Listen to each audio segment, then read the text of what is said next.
സഹോദരങ്ങളെ, പരിശുദ്ധമായ ഖുർആൻ നമുക്ക് രണ്ട് മാതൃകാ പുരുഷന്മാരെ പരിചയപ്പെടുത്തുന്നുണ്ട്. രണ്ട് പേരെ സംബന്ധിച്ചാണ് അല്ലാഹു തആല ഖുർആനിലൂടെ ഉസ്വത്തുൻ ഹസന എന്ന് പറഞ്ഞത്. ആരെ പറ്റിയാണ്? രണ്ട് പേരെ പറ്റിയാണ്. വിശുദ്ധമായ ഖുർആനിൽ 6666 ആയത്തുകളിലായി 114 അധ്യായങ്ങളിലായി അല്ലാഹു പരിചയപ്പെടുത്തുന്ന രണ്ട് മാതൃകാ പുരുഷന്മാര്. 3 സ്ഥലത്താണ് അല്ലാഹു ഉസ്വത്തുൻ ഹസന എന്ന് പറഞ്ഞതെങ്കിൽ 2 സ്ഥലത്തും ഒരു വ്യക്തിയെ പറ്റിയാണ് പറഞ്ഞത്. ഒരു വ്യക്തിയെ പറ്റി മറ്റൊരിടത്തും അല്ലാഹു പറഞ്ഞെങ്കിൽ ആ 2 വ്യക്തി പ്രഭാവങ്ങൾ ആരാ? സൂറത്തുൽ മുംതഹിനയിലൂടെ അല്ലാഹു തആല പരിചയപ്പെടുത്തുകയാണ്. ഖദ് കാനത് ലക്കും ഉസ്വത്തുൻ ഹസനത്തുൻ ഫീ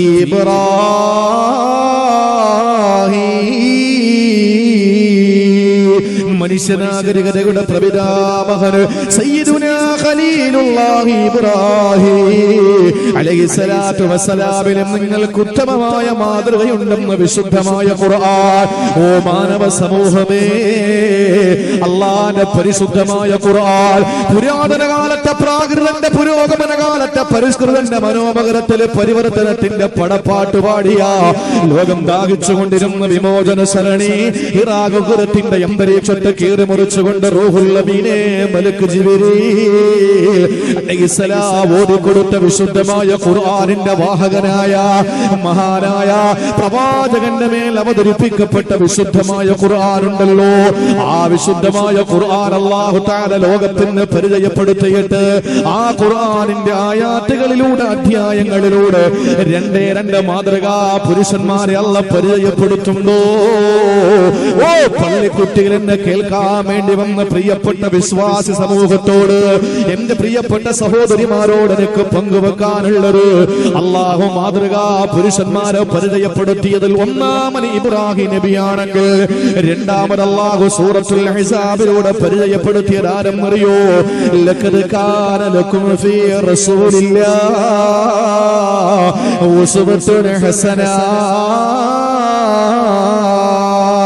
ലോകത്തിന്റെ നായക, മദീനയുടെ മണവാള, എന്റെയും നിങ്ങളുടെയും ഹൃദയത്തിന്റെ രാജാവ്, എന്റെയും നിങ്ങളുടെയും ഖൽബിന്റെ ജേതാവ് നബി മുഹമ്മദ് മുസ്തഫ, എന്റെയും നിങ്ങളുടെയും ഇഷ്കായ ഹുബ്ബായ പ്രവാചകൻ നബി മുഹമ്മദ് മുസ്തഫ. കൺമുമ്പിൽ നിൽക്കുന്ന ഭാര്യയേക്കാൾ, കൺമുമ്പിൽ നിൽക്കുന്ന പൊന്നുമക്കളെക്കാ, കൺവെട്ടത്ത് നിൽക്കുന്ന ഭർത്താവിനേക്കാ, നമ്മുടെ മാതാപിതാക്കളെക്കാ, സ്വത്തുവകകളെക്കാ, സമ്പാദ്യത്തെക്കാ, ബിസിനസ് സാമ്രാജ്യങ്ങളെക്കാൾ നാം പ്രേമിക്കേണ്ട, പ്രണയിക്കേണ്ട, ഇഷ്ക് വെക്കേണ്ട, ഹുബ്ബ് വെക്കേണ്ട നായക, ലോകത്തിന്റെ നേതാവ് ജേതാവ് നബി മുഹമ്മദ് മുസ്തഫ, ആ പ്രവാചകരിൽ നിങ്ങൾക്ക് മാതൃകയുണ്ടെന്ന് അല്ലാഹുവിന്റെ പരിശുദ്ധ ഖുർആൻ. അല്ലാഹു പരിചയപ്പെടുത്തിയ 2 മാതൃകാ പുരുഷന്മാർ അല്ലാഹു റബ്ബുൽ ഇസ്സത്ത് നമുക്ക് മനസ്സിലാക്കാനുള്ള തൗഫീഖ് അല്ലാഹു നൽകി അനുഗ്രഹിക്കുമാറാവട്ടെ. ഈ 2 ആളുകൾ, ഈ 2 വ്യക്തികൾ നിങ്ങൾ മനസ്സിലാക്കണം. വളരെ ശ്രദ്ധയോടുകൂടി, ഞാൻ ഒരുപാട് നീട്ടിക്കൊണ്ടു പോകൂല. 9:30 മണിക്ക് നമ്മുടെ പരിപാടി ആരംഭിച്ചു. അല്ലാഹു തൗഫീഖ് തരുമെങ്കിൽ ദുആ ചെയ്ത് സലാത്ത് ചൊല്ലി സലാം പറഞ്ഞ് ഇവിടെ നിന്ന് 11:30 മണിയാകുമ്പോൾ ഇൻഷാ അല്ലാഹ് നമ്മൾ വിരമിക്കും. അല്ലാഹു തൗഫീഖ് തരട്ടെ. കാരണം അവരെ ബുദ്ധിമുട്ടിക്കാൻ പാടില്ല. നാളെ ഇ പി ഉസ്താദ് ഉണ്ട്, മറ്റന്നാൾ കബീർ ഉസ്താദ് ഉണ്ട്. 2 പേരും അതിപ്രഗൽഭരും അതിപ്രശസ്തരും അതിപ്രൗഢ ഗംഭീര പ്രഭാഷണം നടത്തുന്നവരുമാണ്. അതുകൊണ്ട് മാത്രമല്ല, നാളെ വെള്ളിയാഴ്ച കൂടിയാണ്. അതുകൊണ്ട് ഇൻഷാ അല്ലാഹ് നിങ്ങൾ ഒന്ന് ശ്രദ്ധയോടെ ഇരിക്കും. അല്ലാഹു നമുക്ക് മനസ്സിലാക്കാനുള്ള തൗഫീഖ് തരട്ടെ. 2 മാതൃകാ പുരുഷന്മാർ. ഒന്ന് ആരൊക്കെയാ? ഒന്ന് ഇബ്രാഹിം നബി അലൈഹിസ്സലാം, 2 ആദരവായ പ്രവാചകൻ നബി മുഹമ്മദ് മുസ്തഫ സല്ലല്ലാഹു അലൈഹി വസല്ലം തങ്ങൾ. ഈ 2 വ്യക്തികളെ, 2 പ്രവാചകന്മാരെ അല്ലാഹു നമുക്ക് പരിചയപ്പെടുത്തി തന്നിട്ട് പറഞ്ഞു, നിങ്ങൾക്ക് ഉസ്വത്തുൻ ഹസന, നിങ്ങൾക്ക് ഉത്തമമായ മാതൃകയാണ്. പക്ഷേ പള്ളിക്കുറ്റിയിലുള്ള നിങ്ങൾക്ക് കിട്ടുമോ? തിരുവനന്തപുരം ജില്ലയിലെ നെടുമങ്ങാട് താലൂക്കിലെ പനവൂർ പഞ്ചായത്തിലെ എനിക്ക് ലഭിക്കുമോ? അറേബ്യയിലുള്ളവർക്ക് മാത്രമേ ലഭിക്കുകയോ? നമ്മളൊന്ന് പഠിക്കേണ്ട വിഷയമാണ്. അറബിക്കും അനറബിക്കും കറുത്തവനും വെളുത്തവനും തൊഴിലാളിക്കും മുതലാളിക്കും അടിമയ്ക്കും ഉടമയ്ക്കും കറുത്തവനും വെളുത്തവനും ആർക്കും അത് കിട്ടും. പക്ഷേ ഈ രണ്ടിടത്തും അള്ളാന്റെ ഖുർആൻ പറഞ്ഞു എല്ലാവർക്കും അങ്ങനെ മാതൃകയാക്കാൻ പറ്റൂല. അങ്ങനെയെങ്കിൽ നമ്മളിൽ എത്ര ആളുകളെ മാതൃകയാക്കാതെ ഇപ്പൊ തന്നെ നമ്മളുണ്ടല്ലോ. അള്ളാഹുവിന്റെ റസൂലിന്റെ സ്വല്ലല്ലാഹു അലൈഹി വസല്ലം തങ്ങളെ മാതൃകയാക്കിയ ആളുകളാണോ നമ്മളെല്ലാവരും? ചില വിഷയങ്ങളിൽ നമ്മൾ മാതൃകയാക്കിയിട്ടുണ്ട്, പല വിഷയങ്ങളിലും മാതൃകയാക്കാനുണ്ട്. രണ്ട് പ്രവാചകന്മാരിലും അങ്ങനെ തന്നെയാണ്. അത് ആർക്കാ കിട്ടുന്നത്? അള്ളാഹു രണ്ട് കൂട്ടർക്കാ കൊടുക്കുന്നത്. ഒന്ന് ലിമൻ കാന യർജുല്ലാഹ്, അള്ളാഹനെ കണ്ടുമുട്ടുമെന്ന് പ്രതീക്ഷിക്കുന്ന ആളുകൾ, വൽ യൗമൽ ആഖിർ, അന്ത്യദിനം ഉണ്ടെന്ന് ബോധമുള്ള ആളുകളും. ഇത് രണ്ടും നമുക്ക് എപ്പോ ഉണ്ടാവോ അപ്പോ കൃത്യമായിട്ട് നമ്മുടെ ശാരീരിക പ്രകടനങ്ങൾ പോലും നിബിധങ്ങളായി മാറും. നമ്മുടെ ശാരീരിക പ്രകടനങ്ങൾ പോലും ഇബ്രാഹിമി മില്ലത്തായി മാറും. അല്ലാഹു റബ്ബുൽ ഇസ്സത്ത് അതിനുള്ള തൗഫീക്ക് നമുക്ക് ഓരോരുത്തർക്കും നമ്മുടെ സഹോദരിമാർക്കും അല്ലാഹു നൽകി അനുഗ്രഹിക്കുമാറാവട്ടെ. സഹോദരിമാര് ചിന്തിക്കും, എടാ ഈ ഇബ്രാഹിം നബിയെ മാതൃകയാക്കാനും നബിതങ്ങളുടെ മാതൃകയാക്കാനും സ്ത്രീകളായ നമുക്ക് പറ്റുമോ? എന്നാ കേട്ടോളി, സഹോദരിമാരുണ്ടല്ലോ ഒത്തിരി. എന്നാ അവർക്കും കൂടി ഉപകാരപ്രദമാകുന്ന ഒരു വിഷയം ഞാൻ പറയാം. ഒരൊറ്റ ഹദീസ് നബിതങ്ങളിലും ഇബ്രാഹിം നബിയിലും ഒരുപാട് മാതൃക നമുക്ക് പറയാനുണ്ട്, എണ്ണിയാ തീരില്ല. ഒരുപാട് മാതൃക. ഇബ്രാഹിം നബിയുടെ മില്ലത്ത് മുറുകെ പിടിക്കുന്നത് നമ്മൾ ഒറ്റ കാര്യത്തിൽ മാത്രമേ ഉള്ളൂ. ഏതിലാ? ചേലാകർമ്മം ചെയ്യുന്ന വിഷയത്തിൽ മാത്രം. വേറെ ഒരു കാര്യത്തിൽ നമ്മൾ നോക്കൂല. ആർക്കും വിഷമമൊന്നും തോന്നരുത് കേട്ടോ. നമുക്ക് ഇങ്ങനെയുള്ള അവസരങ്ങളിലേ പറയാൻ കഴിയും. അള്ളാഹു തൗഫീഖ് തരട്ടെ. ഞാൻ പറയുന്നത് നബിതങ്ങളിൽ നമുക്ക് മാതൃകയുണ്ട്, അതുപോലെ ഇബ്രാഹിം നബിയിൽ നമുക്ക് മാതൃകയുണ്ട്. എല്ലാ മാതൃക നമുക്ക് പറയാൻ ഇന്ന് സമയമില്ലല്ലോ. നമുക്ക് ഒറ്റ കാര്യം മാത്രം ഇന്ന് ചർച്ച ചെയ്യാം. അള്ളാഹു തൗഫീഖ് തരുമെങ്കിൽ മറ്റൊരവസരത്തിൽ അല്ലെങ്കിൽ മറ്റൊരു വേദിയിൽ അള്ളാഹു നമുക്ക് തൗഫീഖ് നൽകി അനുഗ്രഹിക്കുമാറാവട്ടെ. ഇബ്നു അബ്ബാസ് റളിയല്ലാഹു അൻഹു, ഇമാം ബുഖാരി തങ്ങൾ ഇബ്നു അബ്ബാസ് റളിയല്ലാഹു അൻഹുമായി തൊട്ട് റിപ്പോർട്ട് ചെയ്ത ഒറ്റ ഹദീസ് മാത്രം ഇൻഷാ അല്ലാഹ് നമുക്ക് ഇന്ന് ചർച്ച ചെയ്ത് നമുക്ക് സന്തോഷമായിട്ട് ദുആ ചെയ്ത് പിരിയാം. അതിൽ നിങ്ങൾ ശ്രദ്ധയോടുകൂടി ഈ പ്രഭാഷണം കേൾക്കണം. അള്ളാഹു തൗഫീഖ് നൽകി അനുഗ്രഹിക്കുമാറാവട്ടെ. ആയിരക്കണക്കിന് ആളുകൾ സ്വദേശത്തും വിദേശത്തും ഇരുന്ന് ഈ ഇസ്ലാമിക് മീഡിയയിലൂടെ കണ്ടുകൊണ്ടിരിക്കുമ്പോ അവരോടും എനിക്ക് പറയാനുള്ളത്, ഇങ്ങ് കൊല്ലം ജില്ലയിൽ, ആലപ്പുഴ അല്ലല്ലോ, ആലപ്പുഴ ജില്ലയിൽ കൊല്ലം ജില്ലയോട് ഒട്ടിച്ചേർന്ന് കിടക്കുന്ന ആലപ്പുഴ ജില്ലയിലെ ഈ കാഞ്ഞിപ്പുഴ എന്ന് പറയുന്ന അല്ലെങ്കിൽ വള്ളിക്കുന്നം എന്ന് പറയുന്ന പ്രദേശത്ത് പള്ളിക്കുറ്റി എന്ന് പറയുന്ന ഒരു കൊച്ചു ഗ്രാമത്തിലെ കുറച്ച് ഇസ്ലാമിക ചിട്ടയിൽ ജീവിക്കുന്ന കുറച്ച് മുസ്ലിം യുവാക്കൾ സംഘടിപ്പിച്ചൊരു പരിപാടിയാണ്. അവർക്ക് മിമിക്രി വെക്കാം, ആരും അടിക്കൂല. നാടകം വെക്കാം, ആരും തല്ലൂല. സിനിമാ നടന്മാരെ കൊണ്ടുവരാം, ആരും ആക്ഷേപിക്കൂല. പക്ഷെ അവർ അൽഹംദുലില്ലാ 4 ദിവസത്തെ പ്രോഗ്രാം വെച്ചിരിക്കാൻ. അള്ളാഹു അവരുടെയൊക്കെ നിയ്യത്ത് പടച്ചതമ്പുരാൻ കബൂൽ ചെയ്യുമാറാവട്ടെ. നിങ്ങൾ ഇൻഷാ അല്ലാഹ് എല്ലാ രീതിയിലും അവരോടൊപ്പം ഉണ്ടാകണം. എല്ലാ രീതിയിലും നിങ്ങൾ അവരോടൊപ്പം ഉണ്ടാകണം. നമുക്ക് ഒരൊറ്റ ഹദീസ് മാത്രം നമുക്ക് മനസ്സിലാക്കാം. മഹാനായ ഇബ്നു അബ്ബാസ് റളിയല്ലാഹു അൻഹുമയിൽ നിന്ന് ഇമാം ബുഖാരി റഹിമഹുല്ലാഹ് റിപ്പോർട്ട് ചെയ്യുന്ന ഹദീസാണ്. ആദരവായ റസൂലുള്ളാഹി സ്വല്ലല്ലാഹു അലൈഹി വസല്ലമ തങ്ങൾ പറയുകയാണ്, ഹസ്ബുനല്ലാഹു വ നിഅമൽ വകീൽ, ഹസ്ബുനല്ലാഹു വ നിഅമൽ വകീൽ എന്ന് പറയുന്ന ഏറ്റവും വിപ്ലവാത്മകമായ ഏറ്റവും വലിയ ദിക്റുണ്ടല്ലോ, ഹസ്ബുനല്ലാഹു വ നിഅമൽ വകീൽ. ഈ പറയുന്ന ദിക്റുണ്ടല്ലോ, ഇത് ഖാലഹാ ഇബ്രാഹീം ഹീന ഉൽഖിയ ഫിന്നാർ. നമ്രൂദ് എന്ന് പറയുന്ന ഭരണാധികാരി ഒരുക്കിയ അഗ്നികുണ്ഡാരത്തിലേക്ക് ഇബ്രാഹിം നബി അലൈഹിസ്സലാത്തു വസ്സലാമിനെ വലിച്ചെറിയുമ്പോ ഇബ്രാഹിം നബി ആ തീകുണ്ഡാരത്തിലേക്ക് എറിയപ്പെടുന്ന സമയത്ത് വിളിച്ചു പറഞ്ഞ ദിക്റാണിത്, ഹസ്ബുനല്ലാഹു വ നിഅമൽ വകീൽ. ശേഷം നബി തങ്ങൾ പറയുകയാണ്, ഖാലാ മുഹമ്മദുർ റസൂലുള്ളാഹ്. സഹാബത്തെ ഞാനും അത് പറഞ്ഞു. എപ്പോഴാണെന്നറിയോ? ഹീന ഖാലൂ ഇന്നന്നാസ ഖദ് ജമഉ ലക്കും ഫഖശൗഹും ഫസാദഹും ഈമാനാ വഖാലൂ ഹസ്ബുനല്ലാഹു വ നിഅമൽ വകീൽ. ഹിജ്റയുടെ 4ാമത്തെ വർഷം ബദറിൽ വെച്ചുകൊണ്ട് ശത്രുക്കൾ നിങ്ങളെ ഇല്ലായ്മ ചെയ്യുമെന്ന് പറഞ്ഞപ്പോ, ആളുകൾ നിങ്ങളെ എല്ലാവരെയും പേരോട് പിഴുതെറിയുമെന്ന് പറഞ്ഞപ്പോ, അല്ലാഹുവിന്റെ വിശുദ്ധമായ ഖുർആൻ ഖുർആൻ സൂറത്തുൽ ആല ഇംറാനിലെ 173-ാമത്തെ ആയത്തിൽ അല്ലാഹു പറഞ്ഞതാണ്. അവിടെ നിൽക്കുന്ന ഓരോരുത്തരെയും കൊണ്ട് റസൂലുള്ള പറയിപ്പിച്ചതെന്തെന്നറിയോ? അവിടെ നിന്ന് റസൂലുള്ള ഉറക്കെ വിളിച്ച് പറഞ്ഞതെന്തെന്നറിയോ? ഹസ്ബുനല്ലാഹു വ നിഅമൽ വകീൽ. ഈ ഹദീസ് ഇമാം ബുഖാരി തങ്ങൾ റിപ്പോർട്ട് ചെയ്തതാണ്. സ്വഹാബി വര്യൻ ഇബ്നു അബ്ബാസ് റളിയല്ലാഹു അൻഹുമയാണ് നബി തങ്ങളിലും ഇബ്രാഹിം നബിയിലും നിങ്ങൾക്ക് ഉത്തമമായ മാതൃകയുണ്ടെന്ന് ഖുർആൻ പഠിപ്പിക്കുമ്പോ ആയിരക്കണക്കിന് 10,000-കണക്കിന് മാതൃകകൾ നമുക്ക് പറയാനുണ്ട്. പക്ഷേ സമയത്തിന്റെ ദൗർബല്യത മൂലം ഞാൻ ഒരേ ഒരു ഹദീസ് മാത്രമാ പറയുന്നത്.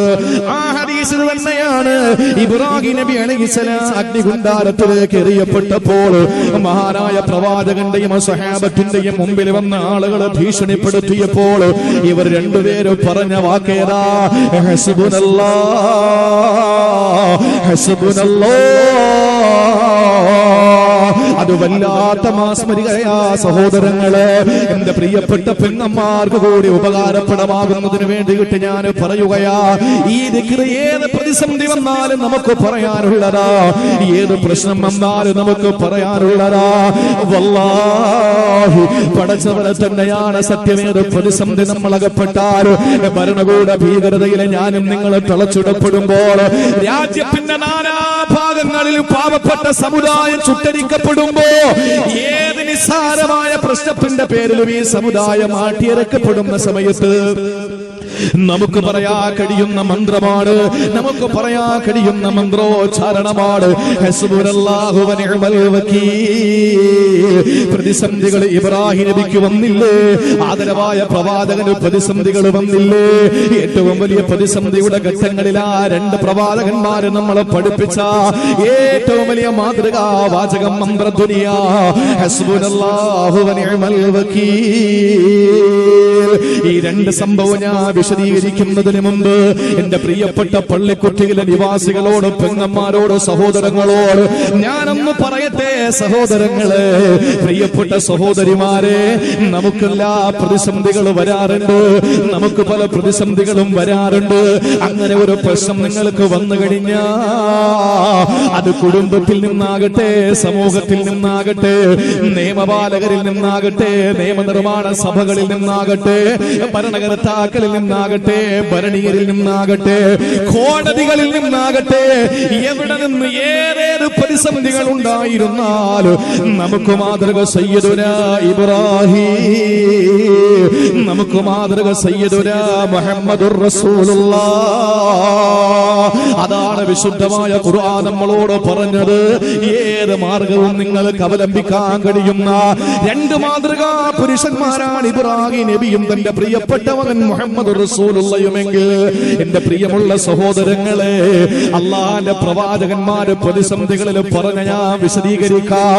അതിനു മുമ്പ് ഞാനൊന്ന് പറയട്ടെ.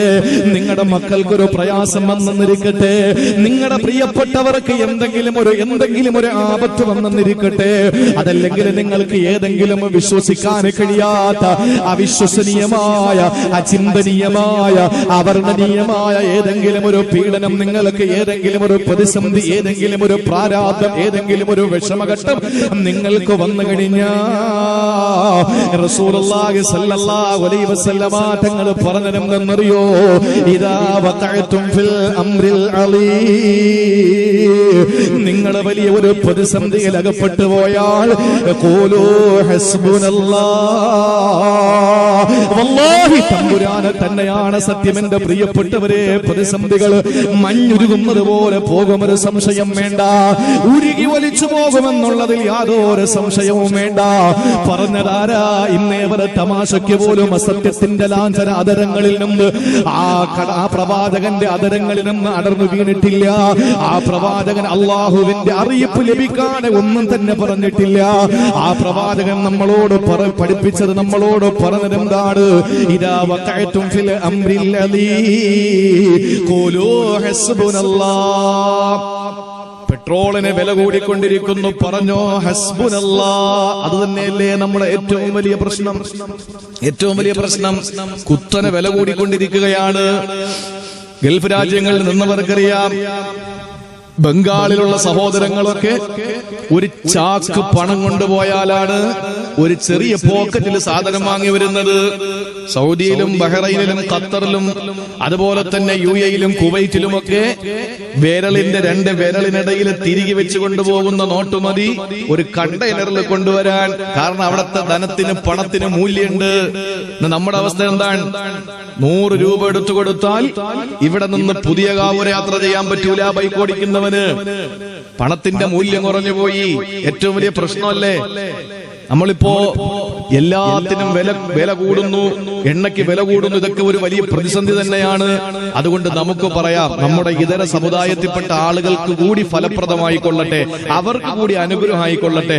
അതുകൊണ്ട് എന്ത് പ്രതിസന്ധി, ഇത് മാത്രമല്ല ഞാൻ പറഞ്ഞത്, ഇപ്പൊ ശരീഅത്തിന്റെ മേൽ കത്തിവെക്കാൻ വേണ്ടി വരിക, മുത്തലാഖിന് വേണ്ടിയിട്ട് എന്തൊക്കെ പ്രശ്നങ്ങളാ. അതിലേക്ക് ഏതെങ്കിലും ഒന്നിലോട്ട് കടന്നുപോയാൽ, അതിലോട്ട് അങ്ങോട്ട് കയറിപ്പോയാൽ പിന്നെ തിരികെ വരാൻ വലിയ ബുദ്ധിമുട്ടാകും. അതുകൊണ്ട് ഞാൻ അങ്ങോട്ടൊന്നും കടക്കുന്നില്ല. എന്ത് പ്രതിസന്ധികൾ നമുക്കുണ്ടായിരുന്നാലും കുടുംബത്തിൽ മക്കള് ഗൾഫിലാണ്, പ്രിയപ്പെട്ട സന്താനം ഗൾഫിലാണ്, ആ ഗൾഫിൽ നിൽക്കുന്ന മകന് ഇഖാമയിലോ അതല്ലെങ്കിൽ വേറെ ഏതെങ്കിലും ജോലി സംബന്ധമായി പ്രശ്ന കുരുക്കിലാണ്, ധൈര്യമായിട്ട് പറഞ്ഞോളേൻ. മകനോട് വിളിച്ചിട്ട് ഗൾഫിൽ നിന്നുകൊണ്ട് വിദേശത്ത് നിന്നുകൊണ്ട് എന്റെ പ്രസംഗം കേൾക്കുന്ന എന്റെ പ്രിയപ്പെട്ട പ്രവാസി സഹോദരങ്ങളോട് സഹോദരിമാരോട് പറയാനുള്ളത്, നിങ്ങളുടെ ഏത് പ്രതിസന്ധികളും തരണം ചെയ്യാൻ കഴിയുന്ന ഒരു ദിക്റാണ് ഇത്. വഖഅതും ഫിൽ അംറിൽ അളീം ഫഖൂലു ഹസ്ബുനല്ലാഹു വനിഅമൽ വകീൽ. ഹസ്ബുനല്ലാഹു വനിഅമൽ വകീൽ. അല്ലാഹു നമുക്ക് മതി, വരമേൽപ്പിക്കാൻ അവൻ തന്നെയാണ് ഏറ്റവും ഉത്തമൻ. എന്തർത്ഥമാണ് എന്റെ സഹോദരങ്ങളെ? ഇത് പറഞ്ഞ അല്ലാഹു നമ്മുടെ വിഷയം പരിഹരിക്കും, അതിലൊരു സംശയവും വേണ്ട. നമ്മുടെ വിഷയം പരിഹരിക്കപ്പെടുമെന്നുള്ള കാര്യത്തിൽ ഒരു സംശയവും വേണ്ട. ആരും മറന്നു പോകരുത്. ഏറ്റവും വലിയ പ്രശ്നം എന്താണ്? നോട്ട് പിൻവലിച്ചതല്ല, പെട്രോളിന്റെ വില കൂടുന്നതല്ല. ഒരു മുസ്ലിമിനെ സംബന്ധിച്ചിടത്തോളം അവന്റെ ഏറ്റവും വലിയ മുസീബത്ത് ഏതാണ്? ഏറ്റവും വലിയ മുസീബത്ത് ആംബുലൻസിന്റെ കടമൊന്നും അല്ല, അതൊക്കെ നിസ്സാരം. ഇന്ന് തരുമോ ഇൻഷാ അല്ലാഹ്? 3 ലക്ഷം അല്ലേ? എത്ര? 3 ലക്ഷം രൂപ. 30 സഹോദരങ്ങൾ എഴുന്നേറ്റ് 10,000 രൂപ വെച്ച്, അല്ല എത്ര, 30 സഹോദരങ്ങൾ 10,000 രൂപ വെച്ച് അവര് തരും. റമദാന് മുമ്പ് ഇൻഷാ അല്ലാഹ് നിങ്ങൾക്ക് എത്തിച്ചേരും. ഇല്ലേ? ഇൻഷാ അല്ലാഹ് പറയും. അത് മാത്രം മടിയാണ്. വേണ്ട, 60 പേര് 5,000 വെച്ച് കൊടുത്താൽ മതി. എന്തിനാ? നമ്മുടെ സഹോദരങ്ങൾ ലൈവ് അല്ലേ, അവര് പുട്ടടിച്ചതൊന്നും അല്ല. അൽഹംദുലില്ലാഹ്, നമുക്ക് ഏതൊരു പ്രതിസന്ധി വന്നാലും ഈ ഭാഗത്ത് നിന്ന് പെട്ടെന്ന് ഓടി ഹോസ്പിറ്റലിലേക്ക് പോകാൻ കഴിയുന്ന ഇന്നും നമ്മുടെ ഉത്തരേന്ത്യയിലും വടക്കേന്ത്യയിലൊക്കെ നടക്കുന്നെന്താ? പാതി വഴിയിൽ പ്രസവിച്ചു പോവുക. പശുവിനെ കൊണ്ടുപോകാൻ നല്ല ഹൈ ക്വാളിറ്റിയും ഹൈ ക്ലാസ് ആംബുലൻസ്, AC സംവിധാനം. പാവപ്പെട്ട സഹോദരി ഗർഭവേദന പേറ്റുനോവുമായിട്ട് പോകുമ്പോ ഓടയിൽ പ്രസവിക്കുന്നു. പടച്ചോ നമ്മളെ കാത്തിരക്ഷിക്കട്ടെ. അതുകൊണ്ട് പ്രിയപ്പെട്ട സഹോദരങ്ങളെ, ഏറ്റവും വലിയ പ്രതിസന്ധി എന്ന് പറയുന്നത് ഇതൊന്നുമല്ല. മക്കള് വാപ്പായ നോക്കാത്തതാണോ? അല്ല. ഒരു മുസ്ലിമിനെ സംബന്ധിച്ചിടത്തോളം അവന്റെ ഏറ്റവും വലിയ പ്രതിസന്ധി ഏതാണ്? ഒന്ന് പറയ്. നമ്മൾ ഏറ്റവും കൂടുതൽ ഭയപ്പെടുന്ന ഏതൊരു ദിവസമാണ്? എന്നാ കേട്ടോളീം പറഞ്ഞു. മഹാനായ റസൂലുള്ളാഹി സ്വല്ലല്ലാഹു അലൈഹി വസല്ലമ തങ്ങളെ സഹാബത്തിനോട് പറയുകയാണ്, കൈഫാനു യാ സഹാബാ, എനിക്കെങ്ങനെ സുഖിക്കാൻ പറ്റും സഹാബത്തേ? وصاحب القرن قد التقم القرن وحنى جبهته يستمع متى يؤمر فينفخ. സൂറന്ന കാഹളത്തിൽ ചുണ്ടോട് ചേർത്ത് വെച്ചുകൊണ്ട് ഇസ്രാഫീൽ എന്ന മലക്ക് ഇങ്ങനെ കാത്തു നിൽക്കുകയാണ് സഹാബ. ആ ഇസ്രാഫീൽ എന്ന മലക്ക് ഒരിക്കൽ പോലും ആകാശത്തിലേക്ക് തല ഉയർത്തുന്നില്ല, ആ മേൽപോട്ട് തല ഉയർത്തുന്നില്ല. എങ്ങനെയാണ് ഇസ്രാഫീൽ എന്ന മലക്ക് സൂറന്ന കാഹളം തന്റെ ചുണ്ടോട് ചേർത്ത് വെച്ച് നിൽക്കുന്നതെന്നറിയോ? അത്ഭുതമാണ് സഹോദരങ്ങളെ, അത്ഭുതമാണ്. ഈ കാണുന്ന മൈതാനത്ത് ഓണ പരിപാടി നടന്നെന്നിരിക്കട്ടെ, അതല്ലെങ്കിൽ വേറെ ഏതെങ്കിലും പരിപാടി നടക്കുകയാണ്, അതല്ലെങ്കിൽ പെരുന്നാളിൽ ആളുകൾ സിനിമ കാണാൻ പോകാതിരിക്കാൻ, അതല്ലെങ്കിൽ കള്ളു കുടിക്കാൻ പോകാതിരിക്കാൻ നാട്ടിലെ ചെറുപ്പക്കാരെല്ലാവരും കൂടി തീരുമാനിച്ചു ഇവിടെ ഒരു ഓട്ട മത്സരം നടത്താമെന്ന്. അങ്ങനെ ഓട്ട മത്സരത്തിന് ആവശ്യമായ വര വരച്ചു, ലൈൻ വരച്ചു. അങ്ങനെ ലൈനിലേക്ക് തള്ള തള്ളവിരലുകൾ ചേർത്ത് വെച്ച് നിൽക്കുന്ന ഈ ഓട്ട മത്സരത്തിന് പങ്കെടുക്കുന്ന മത്സരാർത്ഥികളെ നിങ്ങൾ കണ്ടിട്ടില്ലേ?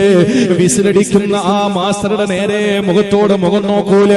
അതല്ലെങ്കിൽ അതിനുവേണ്ടി മത്സരം നടത്താൻ വേണ്ടി ഉത്തരവാദിത്വം ഏൽപ്പിക്കപ്പെട്ട അയാളെ വിസിലടിക്കുന്നത് നോക്കാൻ വേണ്ടിയിട്ട് വിസിലും കൊണ്ട് നിൽക്കുന്നവന്റെ ചുണ്ടിലേക്ക് നോക്കൂല. ഈ മത്സരാർത്ഥികൾ നോക്കുന്നവരെവിടെയാണ്? തള്ളവിരലിൽ നോക്കിയിട്ട് നിലത്ത് നോക്കി നിൽക്കുകയാണ്. ഏത് സെക്കൻഡിലാണ് ഊതൽ വരുന്നത്? ആ സമയത്ത് ഓടണം, തനിക്ക് ജയിക്കണമെന്ന അവന്റെ തീരുമാനമെങ്കിൽ ഇസ്രാഫീൽ എന്ന മലക്കും അങ്ങനെ തന്നെയാ. സുബ്ഹാനല്ലാഹ്, ആകാശത്തിലേക്ക് തല ഉയർത്തുന്നില്ലത്രേ.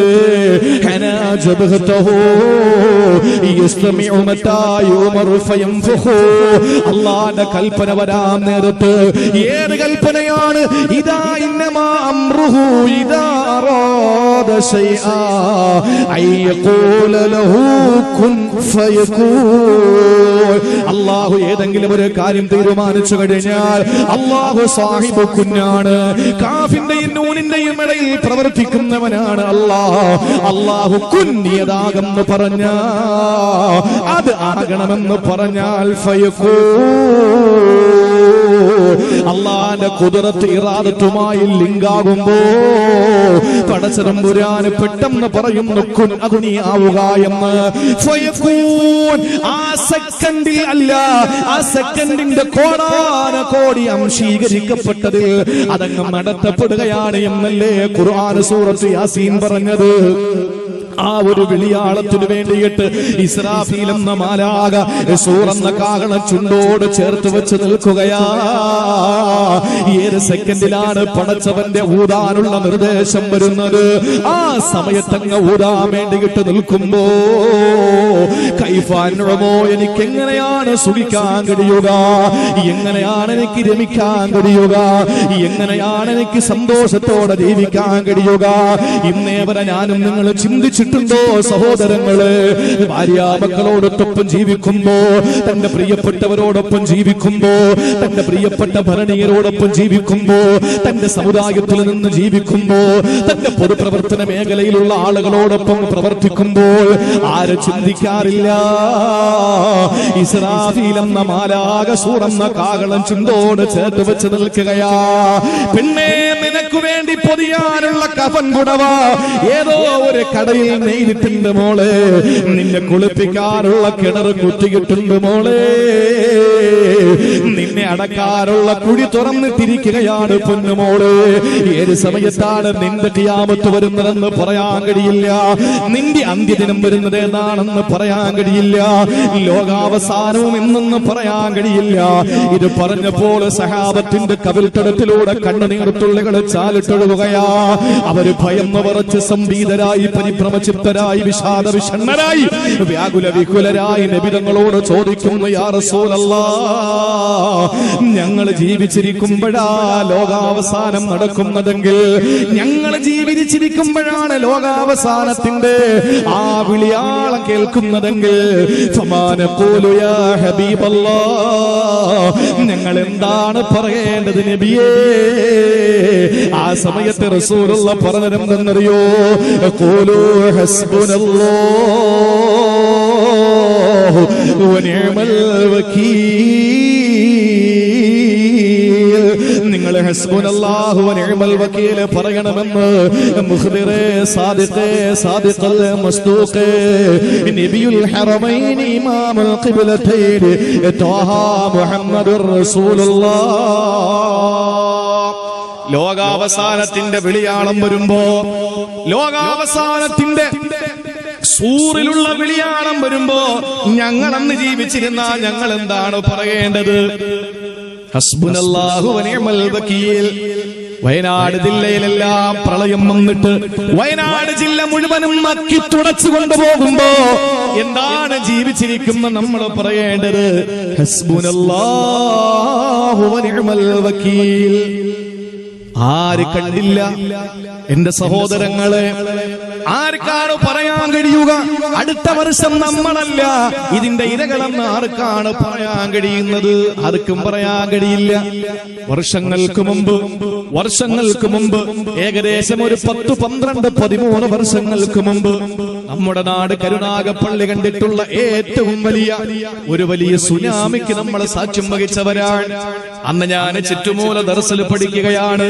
സഹോദരങ്ങളെ, എല്ലാവർക്കുമൊപ്പം അന്ന് ഞാൻ സൈക്കിൾ ചവിട്ടിയിട്ടത് കാണാൻ വേണ്ടി പോയി. അവിടെ പോകുമ്പോ അത്ഭുതപ്പെട്ടു പോയി. വർഗീയതയില്ല, തമ്മിലടിയില്ല. കാക്കി നിക്കറിട്ടവർ, കാവി നിക്കർ ധരിച്ചവർ, അതുപോലെ തന്നെ പാന്റ് ധരിച്ചവർ, എല്ലാവരും കൈകോർത്തിങ്ങനെ റോട്ടിൽ നിൽക്കുകയാണ്. വർഗീയതകളൊന്നുമില്ല. ആർക്ക് തമ്മിൽ വാക്പയറ്റുകളും സംവാദങ്ങളും വാഗ്വാദങ്ങളുമില്ല.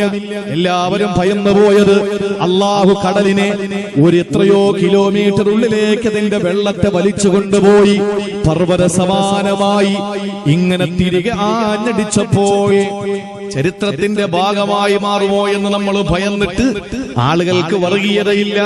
വെള്ളം ഇറങ്ങുമ്പോ വർഗീയത തലപൊന്തുന്നു. ഇതാണ് നടന്നുകൊണ്ടിരിക്കുന്നത്. ആ സമയത്ത് നമ്മളതൊക്കെ കണ്ടു. അതുകൊണ്ട് നമുക്ക് വലിയ ദുരന്തങ്ങൾ വരുമ്പോ പേടിയാണ്. എല്ലാവരും ഭയന്നുപോയ ടാങ്കർ ദുരന്തം നടന്നത് കരുനാഗപ്പള്ളിയിലാണ്, പുത്തൻതെരുവിലാണ്, പുതിയകാവിലാണ്, ഊവക്കാവിലാണ്. എന്റെ സഹോദരങ്ങളെ, എത്ര ദുരന്തങ്ങളാണ് നമ്മൾ കരുനാഗപ്പള്ളിക്കാര് കണ്ടിട്ടുള്ളത്. അതല്ലെങ്കിൽ നമ്മുടെ ഈ പ്രദേശത്തുകാർ അഭിമുഖീകരിച്ചിട്ടുള്ളത്. ഇതൊക്കെ വരുമ്പോ നമുക്ക് പറയാൻ പറ്റുന്ന ഇബ്രാഹിം നബിയുടെയും അഷ്റഫുൽ ഖൽഖിന്റെയും മാതൃക ഹസ്ബുനല്ലാഹു വനിഅമൽ വകീൽ. അതിന്റെ ഗുണം എന്താ? അള്ളാഹു അതങ്ങ് മാറ്റിത്തരും. അതെങ്ങനെ മനസ്സിലാക്കാൻ പറ്റും? ഇബ്രാഹിം നബിയിലും അഷ്റഫുൽ ഖൽഖിലും ഇത് എത്ര സ്വാധീനം ചെലുത്തിയെന്ന് ഞാൻ ഇൻഷാ അല്ലാഹ് ഒരു അരമണിക്കൂർ കൊണ്ട് അതങ്ങ് പറയാം. ശ്രദ്ധയോടെ കേട്ടോളി. ഇബ്രാഹിം നബി ആദ്യം നമുക്ക് എടുക്കാം. അള്ളാഹു ഇബ്രാഹിം നബിയുടെ ദർജ വർദ്ധിപ്പിച്ചു കൊടുക്കുമാറാവട്ടെ. നമുക്ക് ഏറ്റവും വലിയ, നമുക്ക് പിതാവ് എന്ന് അള്ളാഹു പറഞ്ഞിട്ടുള്ളത് നിങ്ങളുടെ പിതാവാണ് എന്നാണ് അള്ളാഹു നമ്മളെ പറ്റി, ഇബ്രാഹിം നബിയെ പറ്റി ഖുർആനിൽ നമ്മളോട് പറഞ്ഞു. നമ്മുടെ വാപ്പാണ്. അള്ളാഹു ഇബ്രാഹിം നബിക്ക് റഹ്മത്ത് ചൊരിയട്ടെ, ബറക്കത്ത് ചൊരിയട്ടെ, ദർജ ഉയർത്തി കൊടുക്കട്ടെ. നമുക്ക് നമ്മുടെ നിസ്കാരത്തിൽ പോലും നമ്മൾ പറയും, ഒരാൾ പോലും നിസ്കാരത്തിൽ ഇബ്രാഹിം നബിയുടെ പേര് പറയാത്ത ആരുമില്ല. എന്താ കാര്യം? ഇബ്രാഹിം നബി ദുആരെന്ന് പടച്ചോനെ അവസാനം വരുന്ന സമുദായത്തിന് അഷ്റഫുൽ ഖൽഖിനെ കൊടുക്കണേ. നബിതങ്ങളെ നമുക്ക് കിട്ടാൻ ദുആരെന്ന ഒരു പ്രവാചകൻ ഇബ്രാഹിം നബിയ. അതിന് നന്ദിയായിട്ട് ഇപ്പോഴും നമ്മൾ എന്ത് ചെയ്യുന്നു? നമ്മുടെ നിസ്കാരത്തിൽ ഇബ്രാഹിം നബിയെ നമ്മൾ മറക്കൂല. അതാണ് നന്ദി. അള്ളാഹു നിലനിർത്തി തരട്ടെ. സഹോദരങ്ങളെ, ഇബ്രാഹിം നബിയിലെ മാതൃക എന്താണ്? ഒന്ന് ശ്രദ്ധിച്ചു കേട്ടോളി. 1 മണിക്കൂറായി, ഒന്ന് ശ്രദ്ധയോടെ കേട്ടോളി. ഇബ്രാഹിം നബി അലൈഹിസ്സലാത്തു വസ്സലാമിൽ നമുക്കൊരു മാതൃക എന്താണെന്നറിയോ? ഇബ്രാഹിം നബിക്ക് ഭരണാധികാരി ശിക്ഷ വിധിച്ചു. ഇപ്പോ ബഹുമാനനായ മഅദനി ഉസ്താദ്, നമുക്ക് രാഷ്ട്രീയം യോജിപ്പുള്ളവരുണ്ട്, വിയോജിപ്പുള്ളവരുണ്ട്. ഞാൻ ഏത് പാർട്ടിയാണെന്ന് ഇന്ന് മഷീട്ട് നോക്കിയാൽ പോലും ആർക്കും മനസ്സിലാവില്ല. ഞാൻ അങ്ങനെ ഒരു പാർട്ടിക്ക് വേണ്ടി സംസാരിക്കുകയില്ല. ഞാൻ മരിക്കുന്നത് വരെ ഇൻഷാ അല്ലാഹ്. എല്ലാവരും സന്തോഷത്തോടെ ഒരുമിച്ച് നിൽക്കുന്ന കാണാൻ ആഗ്രഹിക്കുന്ന ഒരു സാധു. അപ്പൊ ചോദിക്കും, പിന്നെ ആരാ ഭരിക്കുക? ഇനിയിപ്പോ ആരൊക്കെ എന്തിട്ടെല്ലാം കാര്യമൊന്നുമില്ല. അള്ളാഹു ആദർശിക്കട്ടെ. അതുകൊണ്ട് ദേവസ്വം നിശ്ചയിച്ച് നേർച്ചയാക്കിയിട്ട് ഹസ്ബുനല്ലാഹ് ചൊല്ലിക്കോളി. എങ്കിലേ നമുക്ക് ഈ രാജ്യത്ത് രക്ഷപ്പെടാൻ പറ്റും. ഏറ്റവും വലിയ അളീമായ ഫിത്ന വന്നുകൊണ്ടിരിക്കുകയാണ്. എന്റെ പ്രിയമുള്ള സഹോദരങ്ങളെ, മഅദനി ഉസ്താദ് എന്തൊരവസ്ഥയാണ്. ഞാൻ ഒരു മാസത്തിന് മുമ്പ് ഞാൻ പോയി കണ്ടിരുന്നു. വല്ലാത്തൊരവസ്ഥയാണ്. കാണുമ്പോ നമുക്ക് സങ്കടം തോന്നും, വല്ലാത്ത വിഷമം തോന്നും. അള്ളാഹു രോഗശമനവും എത്രയും പെട്ടെന്ന് മോചനവും അള്ളാഹു നൽകി അനുഗ്രഹിക്കുമാറാവട്ടെ. സഹോദരങ്ങളെ, ഒരു മനുഷ്യനാണ്. ഇപ്പോ നമ്മുടെ കേന്ദ്രമന്ത്രി, അദ്ദേഹം വേറൊരു കേസിൽ ജയിലിലാണ്. മുൻ കേന്ദ്രമന്ത്രി അദ്ദേഹം പറഞ്ഞത് തലയണയും കസേരയും കിട്ടാത്തതിന്റെ പേരിൽ നടുവേദനിക്കുന്നു എന്നാണ്. നിങ്ങൾ ആലോചിക്കണം, ഒരു മനുഷ്യൻ ആ മനുഷ്യന്റെ ശരീരത്തിൽ അദ്ദേഹത്തിന്റെ രോഗം മാറുന്നതിന് ആയുർവേദ ഹോസ്പിറ്റലിൽ നിന്ന് കൊടുത്ത തൈലം, കുഴമ്പ്, അത് ശരീരത്തിലൊന്ന് തേയ്ക്കാൻ വേണ്ടിയിട്ട് എടുത്തിട്ട് ഇങ്ങനെ ശരീരത്തേക്ക് വെക്കുമ്പോ താടിയിൽ കൂട്ടിയിറച്ചിട്ട് ഉറക്കുകയാണ്. എന്തൊരവസ്ഥയാണ്! പ്രതിരോധ ശക്തി മുഴുവനും നശിച്ചിരിക്കുകയാണ്. കാലിൽ സ്പർശിച്ചാൽ അറിയുന്നില്ല, ശരീരത്തിൽ ആകെ തിരിച്ചറിയുന്ന ആ ഒരു സ്പർശനം എന്ന് പറയുന്നത് ഇന്ന് തണുപ്പ് മാത്രമാണ്. വല്ലാത്തൊരവസ്ഥയിലാണ്. എന്ത് തെറ്റ് ചെയ്തിട്ടാണ്? അദ്ദേഹം എപ്പോഴും പറയുന്നു, എനിക്കൊരു ജഡ്ജിയെ വെച്ച് തരും, ആ ജഡ്ജി എനിക്ക് ഞാൻ കുറ്റക്കാരനാണെന്ന് വിരിക്കുന്നെങ്കിൽ എന്നെ തൂക്കിക്കൊന്നോട്ടെ എന്ന് പറയുന്ന രാജ്യത്തെ ഒരു പൗരന്റെ ഗതികേടൊന്ന് ആലോചിച്ച് നോക്കിയേ. നമ്മളൊന്ന് ആലോചിച്ച് നോക്കിയേ. അള്ളാഹു എത്രയും പെട്ടെന്ന് മോചനം നൽകി അനുഗ്രഹിക്കുമാറാവട്ടെ. അതുകൊണ്ട് ഭരണകൂടം മഹാനായ ഇബ്രാഹിം നബി അലൈഹി സ്വലാത്തു വസ്സലാമിന് വിധിച്ച അദ്ദേഹത്തിന്റെ ശിക്ഷാവിധി എന്ന് പറയുന്നത് അഗ്നികുണ്ഡാരത്തിലേക്ക് വലിച്ചെറിയലാണ്. എന്താ ചെയ്ത തെറ്റ്? അഴിമതി കാണിച്ചതാണോ? കള്ളക്കടത്ത് നടത്തിയതാണോ? ഒന്നുമല്ല. ഇബ്രാഹിം നബി ആളുകളോട് പറഞ്ഞു, നിങ്ങൾ എന്തിനാണ് മനുഷ്യബുദ്ധിയെ പരസ്യമായിട്ട് അവഹേളിക്കുന്ന ശിലാവിഗ്രഹങ്ങൾക്ക് സുജൂദ് ചെയ്യുന്നത്? ഏകനായ അള്ളാഹുവിനെ ആരാധിക്കും. ഇത്ര ചെയ്തുള്ളൂ തെറ്റ്, ഇത്ര തെറ്റ് ചെയ്തിട്ടുള്ളൂ. അങ്ങനെ ഇബ്രാഹിം നബി എന്ത് ചെയ്തു? രാജാവിന്റെ കൽപ്പന പ്രകാരം തീക്കുണ്ടാരം ഉണ്ടാക്കി. എങ്ങനെ തീക്കുണ്ടാരം ഉണ്ടാക്കിയെന്നറിയോ? എങ്ങനെയാണ്? വിറക് പൂജ. വിറക് പൂജ. എങ്ങനെ വിറക് പൂജ? ലഇൻ ആഫാനി, എന്റെ രോഗം മാറിയാൽ ലഅജ്മഅന്നൽ ഹത്തബ ലിഇബ്രാഹിം, ഇബ്രാഹിമിനെ കൊല്ലുന്ന തീക്കുണ്ടാരത്തിലേക്ക് 10 കെട്ട് വിറവ് നേർച്ചയാക്കിയിരിക്കാൻ ആളുകൾ നേർച്ചയാക്കാൻ തുടങ്ങി. വാപ്പാന്റെ വയറുവേദന മാറിയാൽ, ഉമ്മാന്റെ ഊരവേദന മാറിയാൽ, നാത്തൂന്റെ നടുവേദന മാറിയാൽ, ഞാൻ ഇത്ര വെട്ട് വിറക് ഞാൻ ഇബ്രാഹിമിനെ കരിക്കുന്ന ആ അഗ്നികുണ്ഡാരത്തിലേക്ക് കൊടുത്തേക്കാമെന്ന് നാട്ടുകാര് നേർച്ച നേർന്നിട്ട് വിറകു പൂജ നടത്തിയിട്ട് അവസാനം വലിയ വിറകു ശേഖരമായി. എന്നിട്ട് അതിനെ കത്തിച്ചു. അതിലേക്ക് ഇബ്രാഹിം നബിയെ കൊണ്ടിടാൻ പോലും കഴിയാത്ത അവസ്ഥ വന്നപ്പോ ഒരു പ്രത്യേകമായ ബില്ലിൽ കൊലച്ച് എയ്ത് വിട്ടു. നിങ്ങൾ നോക്കണം, ഈ തീയെപ്പറ്റി ഖുർആൻ എന്താ പറഞ്ഞെന്നറിയോ? ഇങ്ങനെയാണ് ഖുർആൻ പഠിക്കേണ്ടത്. ഈ തീയെപ്പറ്റി ഖുർആൻ എന്താ പറഞ്ഞത്? അല്ലാഹുവിന്റെ വിശുദ്ധമായ ഖുർആൻ സൂറത്തു സ്വാഫാത്തിൽ അല്ലാഹു പറയുന്നു, ഖാലു ബുനൂ ലഹു ബുനിയാനാ ഫഅൽഖൂഹു ഫിൽ ജഹീം. അല്ലാഹു പറയുന്നു, ഖാലു ബുനൂ ലഹു ബുനിയാനാ, ഇബ്രാഹിമിന് നിങ്ങൾ ഒരു ചൂള നിർമ്മിക്കണേ.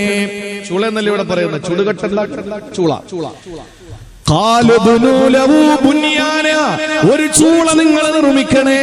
എന്നിട്ടോ ഫഅൽഖൂഹു ഫിൽ ജഹീം. ഇബ്രാഹിം നബി എവിടെയാണ് എറിയാൻ പറഞ്ഞത്? നിങ്ങൾ ശ്രദ്ധിക്കണേ സഹോദരങ്ങളെ, നിങ്ങൾ ഖുർആന്റെ വക്താക്കളാണ്, ഖുർആൻ നെഞ്ചോട് ചേർത്ത് പിടിക്കുന്നവരാണ്, ഖുർആനിന്റെ പ്രചാരകരും പ്രബോധകരും പ്രഭാഷകരും ഒക്കെയാണ് നിങ്ങൾ ഓരോരുത്തരും. ഞാൻ പറയുന്ന സഹോദരങ്ങളെ, ഖുർആനിൽ അല്ലാഹു തആല ഈ സംഭവത്തെ എടുത്ത് ഉദ്ധരിച്ചിട്ട് പറഞ്ഞത്, അന്ന് നമ്രൂദ് വിളിച്ചു പറഞ്ഞു, വഅൽഖൂഹു ഫിൽ ജഹീം, ജഹീമിൽ നിങ്ങൾ വലിച്ചെറിയുക. ജഹീം എന്ന് പറഞ്ഞാൽ നരകത്തിലെ തീയാണ്. അല്ലേ? നീ ജഹീമിൽ വീഴാന്ന് പറഞ്ഞാൽ നരകത്തിലെത്തിയാണ്. ദുനിയാവിലെ തീക്ക് ജഹീം എന്ന് പറയോ?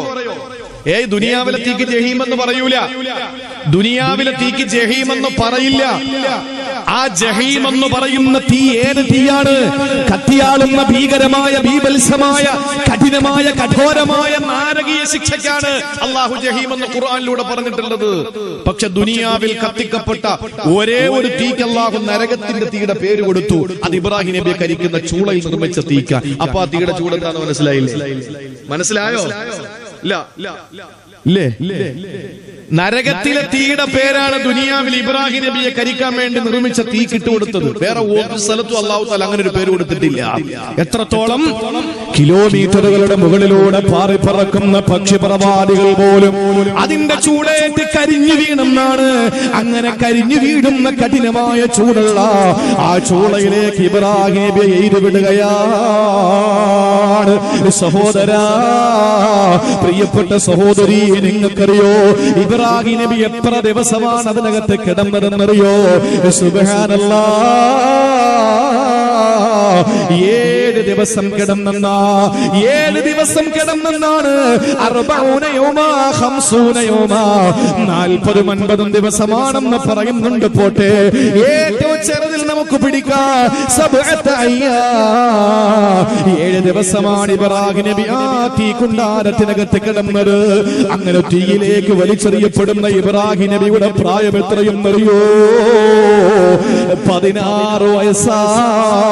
ഇബ്രാഹിം നബിയുടെ പ്രായമെന്ന് 16 വയസ്സാ. ഇന്ന് +1 പഠിക്കുന്ന മകന്റെ പ്രായമാണ്. ഇന്ന് +1 പഠിക്കുന്ന അല്ലെങ്കിൽ 10ാം ക്ലാസ്സിൽ പഠിക്കുന്ന ഒരു മകന്റെ മകളുടെ പ്രായമുള്ള ഇബ്രാഹിം നബിയെ 7 ദിവസത്തോളം അഗ്നികുണ്ടാരത്തിൽ വലിച്ചെറിയപ്പെട്ടില്ലേ? ഇബ്രാഹിം നബി അതിലേക്ക് ചെന്ന് വീഴാൻ അടുക്കുന്ന സമയത്ത് അല്ലാഹു പറഞ്ഞു വിട്ടു, ആരെയാ? വെള്ളത്തിന്റെ ഉത്തരവാദിത്വമുള്ള മലക്കിനെ വിടുകയാ. വെള്ളത്തിന്റെ ഉത്തരവാദിത്വമുള്ള മലക്ക് വന്നിട്ട് ചോദിക്കുകയാണ്, ഇബ്രാഹിം, ഞാൻ ഉദ്ദേശിച്ചാൽ ഈ തീയെ ഞാൻ കെടുത്തിക്കളയാ, ഞാൻ വെള്ളമൊഴിച്ചിട്ട് കെടുത്തിക്കളയാ. വെള്ളത്തിന്റെ ഉത്തരവാദിത്വമല്ല എനിക്കാ തന്നിട്ടുള്ളത്. എത്ര ലിറ്റർ വെള്ളം ഞാനൊരു നാട്ടിൽ മഴയായി വർഷിപ്പിക്കണമെന്ന ഉത്തരവാദിത്വമല്ല എന്നെ ഏൽപ്പിച്ചിരിക്കുകയാ. അങ്ങ് ഉദ്ദേശിച്ചാൽ അള്ളാഹ് അനുവാദം എനിക്ക് തന്നിട്ടുണ്ട്.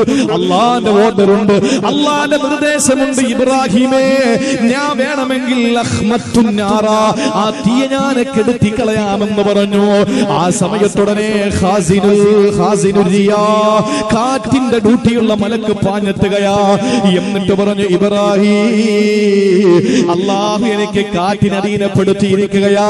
ഞാൻ ഉദ്ദേശിക്കുന്നിടത്ത് ആ കാറ്റടിക്കുക, കാറ്റിന്റെ ഗതിവിഗതികളെ നിയന്ത്രിക്കുന്നത് ഞാനാ. ഞാൻ വിചാരിച്ചാൽ, ഞാൻ കരുതിയാൽ ഞാൻ കാറ്റിനെ ഏതെങ്കിലും ഒരു ഭാഗത്തേക്ക് തീയെ ഞാൻ അങ്ങ് കൊണ്ടുമാറ്റാ. അന്തരീക്ഷത്തിൽ എവിടെയെങ്കിലും ഞാൻ കൊണ്ടുവന്നതിനെ അങ്ങ് തള്ളാ. എന്തു പറയുന്നു? പടച്ചവൻ എന്നെ അയച്ചതാണെന്ന് പറയുമ്പോ ഇബ്രാഹിം നബിയുടെ മറുപടി എന്തെന്നറിയോ? ലാ ഹാജത ഇലൈക്കും, ലാ ഹാജത ഇലൈക്കും, ലാ ഹാജത ഇലൈക്കും. എനിക്ക് നിങ്ങളെ ആവശ്യമില്ല, നിങ്ങളെ വിട്ട അല്ലാഹുവില്ലേ. ഹസ്ബുനല്ലാഹു വനിഅമൽ വകീൽ. ആ പടച്ചവനെ ഞാനങ്ങ് ഭരമേൽപ്പിച്ചിരിക്കുകയാ. എന്റെ നാഥനെ ഞാനങ്ങ് ഏൽപ്പിച്ചിരിക്കുകയാണ്. ഇത് പറയേണ്ട മാത്രയിൽ എന്റെ സഹോദരങ്ങള് ആ സെക്കൻഡിൽ അല്ലാഹു ഇടപെടുകയാണ്. അല്ലാഹു ആദ്യം എന്ത് ചെയ്തു? ചില സബബുകൾ കൊണ്ട് സഹായം കൊടുത്തു, ചില സബബുകൾ കൊണ്ട് സഹായം കൊടുത്തു.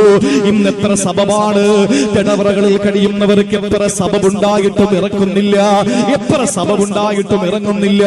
പടച്ചവൻ നേരിട്ട് സഹായമുണ്ടാകും, ഒരു സംശയവും വേണ്ട. എന്റെ പ്രിയമുള്ള സഹോദരങ്ങള്, ഈ സമുദായം എത്രയോ ചെറുപ്പക്കാരാണ് ഇന്ന് ക്രൂരമായിട്ട് കൊല ചെയ്യപ്പെടുന്നത്. ആരാണ് ചോദിക്കാനുള്ളത്? എത്ര സഹോദരിമാരാണ് പരസ്യമായിട്ട് ബലാത്സംഗം ചെയ്യപ്പെട്ടത്? എത്ര പൊന്നുമക്കളാണ് ചരച്ചരക്കപ്പെട്ടത്? എത്ര പള്ളികളാണ് തട്ടിത്തകർക്കപ്പെട്ടത്? എന്റെ സഹോദരങ്ങളെ, സഭകൾ ഉണ്ടായിട്ട്, ഇന്ന് പറഞ്ഞാൽ കോടതികൾ ഉണ്ടായിട്ട്, നിയമപാലകരുണ്ടായിട്ട്, നിയമസംരക്ഷകരുണ്ടായിട്ട്, നിയമനിർമ്മാണ സഭകൾ ഉണ്ടായിട്ട് ഒരാളിൽ നിന്ന് നമുക്ക് സഹായം ലഭിക്കുന്നില്ല. പക്ഷേ നമ്മൾ സർവ്വതും റബ്ബിലേക്ക് സമർപ്പിച്ചു കഴിഞ്ഞാൽ, അല്ലാഹുവിനെ ഭരമേൽപ്പിച്ചു കഴിഞ്ഞാൽ അല്ലാഹു നേരിട്ട് നമ്മളെ സഹായിക്കും, ഒരു സംശയം വേണ്ട. ഇവിടെ റബ്ബ് നേരിട്ട് സഹായം ഇറക്കുകയാണ്. സൂറത്തുൽ അംബിയായിലൂടെ അല്ലാഹു പറയുന്നു, അല്ലാഹു ഇടപെട്ടിട്ട് തീയോട് പറഞ്ഞതെന്തെന്നറിയോ? എന്റെ ഖാസിനുൽ റിയാഹിനെ ആട്ടിവിട്ട എന്റെ ഖലീലേ, എന്റെ ഖാസിനുൽ മിയാഹിനെ തട്ടിത്തെറിപ്പിച്ച എന്റെ ഖലീലേ, അങ്ങ് ചെന്ന് വീടുന്ന തീയോട് ഞാൻ പറയാ. അല്ലാഹു പറഞ്ഞല്ലോ, كوني بردا وسلاما على إبراهيم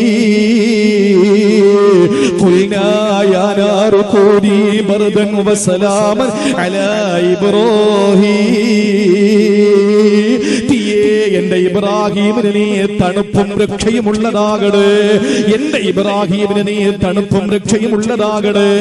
നിങ്ങൾക്കറിയോ സഹോദരങ്ങളെ, അബ്ദുല്ലാഹ് ഇബ്നു അബ്ബാസ് തങ്ങൾ പറയുകയാണ്, അല്ലാഹു അന്ന് ഇബ്രാഹീം നബി അലൈഹിസ്സലാത്തു വസ്സലാം ചെന്ന് വീടുന്ന തീയോട് എന്റെ ഇബ്രാഹീമിന് നീ ബർദും സലാമുമാകണമെന്ന് പറയുന്നിടത്ത് അല്ലാഹു ബർദെന്ന് മാത്രം പറഞ്ഞിരുന്നെങ്കിൽ, അല്ലാഹു തണുപ്പെന്ന് മാത്രം പറഞ്ഞിരുന്നെങ്കിൽ ലമാത്ത ഇബ്രാഹീമു മിൻ ബർദിഹാ, ഇബ്രാഹിം നബി തീയിൽ ചെന്ന് വീണിട്ട് തണുത്ത് വറച്ച് മരിച്ചു പോയേനെ.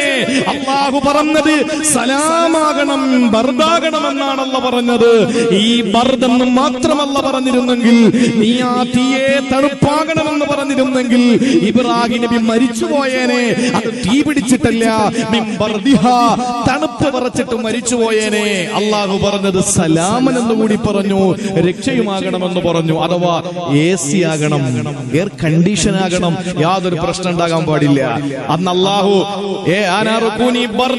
ഇബ്രാഹിം എന്ന് പറഞ്ഞിരുന്നെങ്കിൽ ഇബ്നു അബ്ബാസ് റളിയല്ലാഹു അൻഹുമ വിശുദ്ധ ഖുർആനിന്റെ മുഫസ്സിരീങ്ങളുടെ നേതാവാണ്, റഈസുൽ മുഫസ്സിരീൻ ഇബ്നു അബ്ബാസ് റഹിമഹുമുല്ലാഹ്. അദ്ദേഹം പറയാണ്, അല്ലാഹു ബർദെന്ന് മാത്രം പറഞ്ഞു നിർത്തിയിരുന്നെങ്കിൽ എന്താകുമായിരുന്നു? തണുത്ത് എവിടെ മഞ്ഞിൽ ചെന്ന് വീഴുമ്പോഴല്ല, പിന്നെയോ ഉറക്കം വരുന്നില്ലല്ലോ. കേട്ടോളി, തീയിലേക്ക് ചെന്ന് വീണപ്പോ ഇബ്രാഹിം നബി എന്തായേനെ? തണുത്തു മരിച്ചു പോയേനെ. പക്ഷെ അള്ളാഹു എന്തു പറഞ്ഞു? സലാം എന്നുകൂടി പറഞ്ഞു. ഇബ്നു അബ്ബാസ് തങ്ങൾ നിർത്തുന്നില്ല, അദ്ദേഹം പറഞ്ഞു, ഇബ്രാഹിം എന്നുള്ള പറയാതിരുന്നെങ്കിൽ, ഇബ്രാഹിം എന്നുള്ള പറയാതിരുന്നെങ്കിൽ ഈ തീ എന്നും തണുത്തൊരു വസ്തുവായി തന്നെ കിടന്നേനെ, തീയുടെ സ്വഭാവം പോലും മാറിപ്പോയേനെ. പക്ഷെ അല്ലാഹു തആല അത്രയും ആ ഒരു അർത്ഥത്തിൽ അല്ലാഹു ഇബ്രാഹിം നബിക്ക് സഹായമായി എത്തിച്ചത് എന്തുകൊണ്ടാണ്? ഇബ്രാഹിം നബി അലൈഹിസ്സലാത്തു വസ്സലാമിന്റെ ഒറ്റ വാക്ക്. ഏത് വാക്ക്? പ്രതിസന്ധി വന്നപ്പോ, സഹായത്തിന് ആളുകൾ വന്നപ്പോ ഇബ്രാഹിം നബി പറഞ്ഞു, ഹസ്ബുനല്ലാഹു വനിഅമൽ വകീൽ. അത്രയും വലിയ ഈമാനുള്ള ആളുകളാണ് നമ്മളെങ്കിൽ ഉറപ്പിച്ചോളി സഹോദരങ്ങളെ, ഒരു സംശയവും വേണ്ട, അല്ലാഹു ഏറ്റവും വലിയ പ്രതിസന്ധികളിൽ നമ്മളെ രക്ഷപ്പെടുത്തും. അല്ലാഹു തൗഫീഖ് നൽകട്ടെ. മോശമായ മരണം കൊടുത്തു നമ്രൂദിന്, മോശമായ മരണമാണ് നമ്രൂദിന് അല്ലാഹു കൊടുത്തത്. അതിന് ആ ഭാഗങ്ങൾ ഞാൻ പറയുന്നില്ല. അപ്പോ ഇബ്രാഹിം നബിയിൽ നമുക്ക് മാതൃകയുണ്ട്. പ്രതിസന്ധി 1. ഇനി ആരില്ല നമുക്ക് മാതൃകയുള്ളത്? അഷ്റഫുൽ ഖൽഖ് സല്ലല്ലാഹു അലൈഹി വസല്ലം തങ്ങളിൽ. ഒരു കാര്യം കൂടെ മനസ്സിലാക്കി, ഇബ്രാഹിം നബിയെ 7 ദിവസത്തിനകത്ത് കിടക്കണ്ടേ? ഒറ്റയ്ക്ക് കിടക്കാന്ന് പറഞ്ഞാൽ വലിയ ബുദ്ധിമുട്ടല്ലേ? അതുകൊണ്ട് അള്ളാഹു ഒരു മലക്കിനെ ഇബ്രാഹിം നബിയുടെ അതേ കോലം തഫ്സീറുകളിൽ കാണാൻ കഴിയുന്നുണ്ട്. ഇബ്രാഹിം നബിയുടെ അതേ കോലം കണ്ട ഇബ്രാഹിം നബിയാണെന്ന് തോന്നും. അങ്ങനെ ഒരു മലക്കിനെ അള്ളാഹു തആല അതിനകത്ത് കൂടെ കൊടുത്തു. രണ്ടുപേരും സംസാരിച്ച് കാര്യങ്ങൾ പറഞ്ഞ് 7 ദിവസം പോയത് ഇബ്രാഹിം നബി അറിഞ്ഞിട്ടില്ല. തിരിച്ചു വരുമ്പോ ഇബ്രാഹിം നബിയുടെ ഒരു രോമം പോലും കരിഞ്ഞിട്ടില്ല. ഇബ്രാഹിം നബിക്ക് അല്ലാഹു തണുപ്പും രക്ഷയും ഉള്ളതാക്കി മാറ്റി. ആ തീയുടെ പ്രകൃത സ്വഭാവം പോലും അല്ലാഹു തആല മാറ്റി കൊടുത്തു. എന്തുകൊണ്ട്? ഒറ്റ കാര്യം, ഹസ്ബുനല്ലാഹു വനിഅമൽ വകീൽ. വീട്ടിൽ ചെന്നിട്ട് ഗ്യാസ് തുറന്നു വിട്ട് തീപ്പെട്ടി വരച്ചിട്ട് ഹസ്ബുനല്ലാഹു വനിഅമൽ വകീൽ പറഞ്ഞ അപ്പോഴേ തീരും. ഈ പരീക്ഷണം നമുക്ക് പറ്റിയതല്ല. എല്ലാ റബ്ബിനെ ഏൽപ്പിച്ച ഈസാ നബി മലയുടെ മുകളിലിരുന്ന് ആരാധിച്ചുകൊണ്ടിരിക്കുകയാണ്. ഇബ്രാഹിം നബി ഈസാ നബിയുടെ ഒരു പ്രത്യേകതയാണ്, മലമുകളിൽ കയറി ധ്യാന നിമഗ്നനായിരിക്കുന്ന പ്രവാചകന്മാരൊക്കെ അങ്ങനെ തന്നെയാണ്. എല്ലാവരും പർവ്വതമാണ് തിരഞ്ഞെടുത്തിട്ടുള്ളത്. സൂഫിയാക്കൾ, പ്രവാചകന്മാർ, അമ്പിയാക്കൾ, ഔലിയാക്കൾ, അവരൊക്കെ പർവ്വതങ്ങൾ എടുക്കാൻ കാരണം എന്താണെന്നറിയോ? അങ്ങോട്ട് കൂടുതൽ ആടെ ശല്യം ഉണ്ടാവൂല, ആരുടെ ശല്യവും അങ്ങോട്ട് ഉണ്ടാവൂല. അതുകൊണ്ടാണ് പർവ്വതം അവര് തിരഞ്ഞെടുക്കാറുള്ളത്. പർവ്വതത്തിന്റെ മുകളിൽ ഈസാ നബി ധ്യാനത്തിലിരിക്കുമ്പോ, അദ്ദേഹത്തിന്റെ ആരാധനയുമായി ബന്ധപ്പെട്ടിരിക്കുമ്പോ ഇബ്ലീസ് വന്നു. എന്നിട്ട് ചോദിച്ചേ, ഈസാ നബിയെ എന്താ കാര്യം? അള്ളാഹു അല്ലേ ഞങ്ങളുടെ കാര്യമൊക്കെ നോക്കുന്നത്? അതെ. അള്ളാഹ് വിചാരിക്കാത്ത എന്തെങ്കിലും നടക്കുമോ? ഒന്നും നടക്കൂല. എന്നാ പിന്നെ എടുത്തങ്ങ് ചാടിയേ പോരെ. നിങ്ങൾ ഈ മലയിലെടുത്തങ്ങ് ചാട്, അള്ളാഹ് രക്ഷപ്പെടുത്തട്ടെ, അള്ളാന്റെ വിധിയാണെന്ന് കൂട്ടിക്കോ. അപ്പൊ ഈസാ നബി പറഞ്ഞു, എടാ ശൈത്താനെ, അള്ളാഹ്ക്ക് നമ്മളെ പരിശോധിക്കാം, പക്ഷെ നമ്മൾ അള്ളാഹിനെ പരിശോധിക്കാൻ പാടില്ല. അള്ളാഹ്ക്ക് നമ്മളെ ടെസ്റ്റ് ചെയ്യാം, പക്ഷെ നമ്മൾ തിരിച്ച് റബ്ബിനെ ടെസ്റ്റ് ചെയ്യാൻ പാടില്ല. അതുകൊണ്ട് നമ്മൾ പഠിക്കുന്ന കാര്യങ്ങൾ മുൻഗാമികൾ അവർ അഭിമുഖീകരിച്ചത് അത്രയും ഈമാൻ അവർക്കുണ്ടായതിന്റെ പേരിലാണ്. കാലം കഴിയുന്തോറും ഈമാൻ കുറഞ്ഞുകൊണ്ടിരിക്കും. പണ്ട് ബഹുമാനായ തഴവാവസ്ഥതൊക്കെ പ്രസംഗിച്ച വേദിയിലല്ലേ ഇപ്പോ ഈ സാധുവിനെ പോലുള്ളൊരു പ്രസംഗിക്കുന്നത്? അവരുടെ നമ്മുടെ ഇബാദത്തിന്റെ അന്തരം എത്ര വലുതാ! അജഗജാന്തരം വ്യത്യാസമില്ലേ? അവരുടെ നമ്മുടെയും ഇൽമ്, അവരുടെ നമ്മുടെയും തഖ്വ, അവരുടെ നമ്മുടെയും ഇബാദത്ത്, അവരുടെ നമ്മുടെയും ഖുലുഖ് എത്ര വ്യത്യാസമാണ്. വ്യത്യാസം എന്ന് പറയാൻ പറ്റില്ല. അജഗജാന്തരം ആനയെ ആട്ടുകുട്ടിയും പോലെ തന്നെ, അതിലൊരു സംശയമില്ല. അത്രയും വിശാലമായ ഈമാനിന്റെ ഉടമകളായിരുന്നു മുന്നോറുകൾ, മുൻഗാമികൾ. അള്ളാഹു അവിടെയൊക്കെ ഗുരുത്വപുരത്ത് നമുക്ക് തരട്ടെ. ഞാൻ ഇങ്ങോട്ട് വരുമ്പോൾ ഇശാ നമസ്കാരത്തിന് കയറിയത് ഷെയ്ഖ് മസ്ജിദിലാണ്. അവിടെ മുറ്റത്ത് ഒരു മഹാൻ കിടക്കുന്നുണ്ട്. അഷ്റഫുൽ ഖൽഖിന്റെ സ്വപ്നം കണ്ട മഹാനാൻ റഈസുൽ ഉലമാ ശിഹാബുദ്ദീൻ ഉസ്താദ് നവ്വറല്ലാഹു മർഖദ. 40 വർഷം തഴവ ഉസ്താദിന്റെ ഏറ്റവും വലിയ സതീർത്ഥ്യനായിരുന്നു. 40 വർഷം. ഒരു സ്മരണികയിൽ ഞാൻ വായിച്ചത്, ഈ 40 വർഷം രണ്ടുപേരും തമ്മിൽ കണ്ടുമുട്ടിയാൽ കരിമ്പിൻ തോട്ടത്തിൽ ആന കയറിയ പ്രതീതിയാണ്. അവര് ഇൽമിലേക്ക്, കിതാബിലേക്ക്, അതിന്റെ സാഗരത്തിലേക്ക് അങ്ങോട്ട് ചാടുകയാണ്. ഞാൻ വായിച്ചത്, ഈ 40 വർഷം അവർ തമ്മിൽ കണ്ടുമുട്ടിയിട്ട് ഒരിക്കൽ പോലും വീട്ടിലെല്ലാവർക്കും സുഖമാണോ എന്ന് ചോദിച്ചിട്ടില്ല. വീട്ടിലെ കാര്യമൊന്നും ചോദിക്കാറില്ല. ചുമ്മാ ചളുവടിക്കാറില്ല. നമ്മളാണെങ്കിലോ പള്ളി പോയാൽ ഇത് തന്നെ. മഗ്രിബിന് പോയാൽ പിന്നെ ഇശാക്കേ വരുള്ളൂ. നടക്കാൻ പാട് കരുതിയിട്ട്, ബുദ്ധിമുട്ട് കരുതിയിട്ട്. മഗ്രിബിന്റെ ഇശാന്റെ ഇടയിൽ എന്തെല്ലാം നമുക്ക് ചെയ്തു തീർക്കാൻ പറ്റുന്ന സമയമാണ്. ആ സമയത്താണ് ഇമാമിനെ മാറ്റുന്ന ചർച്ച, മോദിനെ മാറ്റുന്ന ചർച്ച, കമ്മിറ്റി പിരിച്ചുവിടുന്ന ചർച്ച, നാട്ടിലെ പെണ്ണുങ്ങളുടെ ചർച്ച, എല്ലാം മഗ്രിബ് ഇശാന്റെ ഇടയിലാണ്. ഈ നാട്ടിൽ ഉണ്ടാവൂല, അള്ളാഹു ഇല്ലാതാകട്ടെ. ഉണ്ടെങ്കിൽ അത് മാറ്റിക്കോളി. ഉള്ള നാടുകളുണ്ട്. മഗ്രിബ് ഇശാന്റെ ഇടയിലാണ് ഈ ഫിത്ന കമ്മിറ്റി കൂടുന്നത്. അള്ളാഹു എല്ലാവർക്കും നല്ല തൗഫീഖ് തരട്ടെ. ആർക്കും വിഷമം തോന്നരുത്.